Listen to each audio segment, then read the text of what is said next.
Hola, muy buenas tardes, estimados docentes y compañeros del grado tercero C. A continuación daremos inicio a nuestra exposición de lenguaje, pedagogía y cognición, donde daremos respuesta a 3 interrogantes. Mi grupo está conformado por Claudia Villalobos, Grace Consuegra y mi persona, Yesenia Castro. La primera pregunta es la comprensión de texto literal, inferencial y crítica. Pero cabe resaltar que antes de estudiar un poco estos conceptos se hace necesario recordar qué es comprensión lectora. La comprensión lectora es aquella capacidad que tiene una persona de entender aquello que lee, es decir, aquella habilidad que tiene para aprender a entender o desmenuzar esas palabras que nos brinda un texto. Esta habilidad o competencia se adquiere a través de la vida y se perfecciona con la práctica de la lectura. Ahora bien, ¿qué es la comprensión literal? La comprensión literal es aquella que comprende o es aquella que nos hace comprender o entender aquella información que está explícita o que es obvia en un texto y responde a preguntas como qué, cómo y por qué. Un ejemplo de esto es una biografía. Ahora seguimos con la comprensión inferencial. La comprensión inferencial es aquella que establece relaciones, aquella que nos puede generar una información o las que nos puede brindar una información nueva y nosotros sacamos nuestra propia conclusión, es decir, como un taller, como un resumen, como una hipótesis, y esta puede variar. Por último, tenemos la comprensión crítica. La comprensión crítica es aquella donde las personas comparan, hacen diferencias y refutan lo que ellos piensan, su pensar, porque ellos ya manejan sus propios conceptos. Aquí ya es algo más profundo, ellos dialogan, se sumergen y llegan a una conclusión. Gracias. Ante la pregunta ¿cómo construir e interpretar el sentido de un texto?, lo primero que debemos hacer es verificar que se estén respondiendo las siguientes preguntas. ¿Cuáles son estas preguntas? ¿Cómo? ¿Por qué? ¿Cuándo? ¿Cada cuánto? ¿Quiénes son los objetos implicados? ¿Quiénes son los actores? ¿Cuál es el contexto histórico, geográfico, cultural, etcétera? Una vez respondidas estas preguntas, vamos a tener una visión más clara de lo que estamos leyendo. Y no solamente vamos a interpretar bien, sino que también vamos a saber construir el sentido de un texto. Pero para poder saber comprender, debemos saber leer. ¿Y qué es saber leer?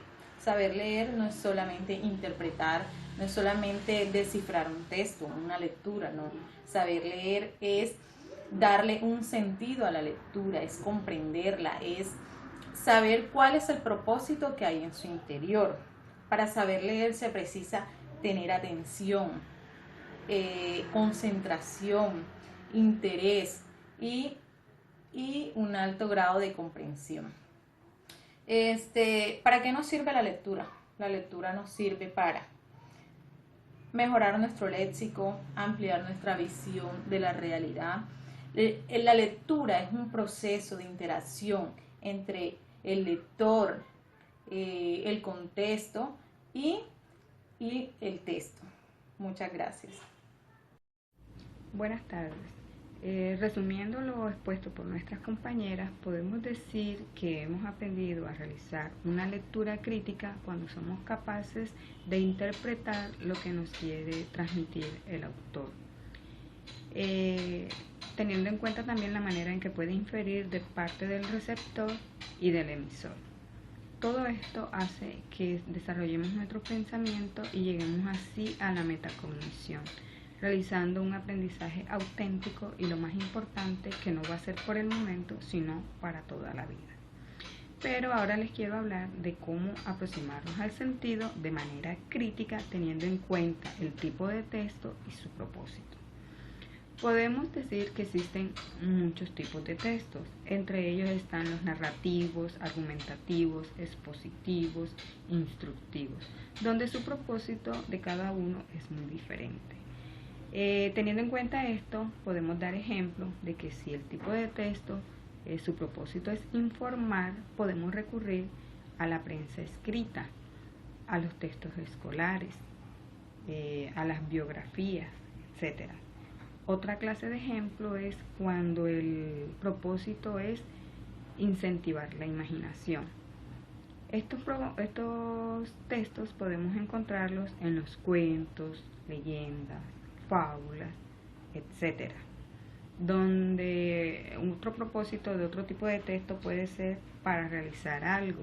Existen los textos instructivos, por ejemplo, donde los recetarios, donde nos van indicando paso a paso qué podemos hacer. Otro tipo de texto es cuando quieren contar experiencias. Esto se da muy frecuente cuando se realizan las autobiografías. Otro tipo de texto puede ser cuando queremos responder a interrogantes o saber la vida de alguien. Esto puede darse en las autobiografías, en las entrevistas, etc. Teniendo en cuenta toda esta clase de textos y sus diferentes propósitos, podemos ya escoger el tipo de texto según la necesidad que tengamos, y lo más importante no solo es leer, sino hacerlo de una manera crítica. Muchas gracias.